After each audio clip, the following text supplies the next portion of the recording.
The courage to say yes. In a culture full of reasons to say no, it takes a lot of courage to find ways to say yes. We're taught to say no from a very young age, after all. For most of us, our first word was no, and it quickly became our favorite word. As toddlers and teenagers, we used no to differentiate ourselves from our parents, peers, and surroundings.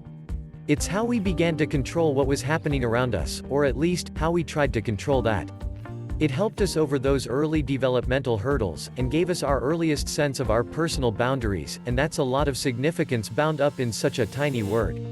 The problem isn't that no, in and of itself is somehow bad. Indeed, giving yourself permission to say no as an adult can keep you out of an awful lot of trouble. The problem is that no begins to take on a life of its own. Too often, that life is yours. Life is change, and no becomes a way of slowing down that change, or trying to stop it altogether. It is a shield we use to protect ourselves from having to experience anything new or different.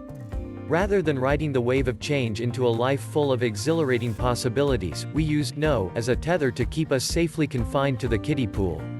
Using no to protect ourselves from change is like a kitten poking its head under covers, assuming it's completely hidden. Change is going to happen, whether you say no to it or not. And, just like that kitten, assuming that no protects you from change is one sure way to have it pounce on you and bite your tail. Let's be honest here, we usually say no out of fear, and some fears are entirely reasonable. It's sensible to say no to jumping off a bridge or no to cake if you are diabetic. These no's aren't the ones that keep us from living lives of incredible satisfaction and happiness.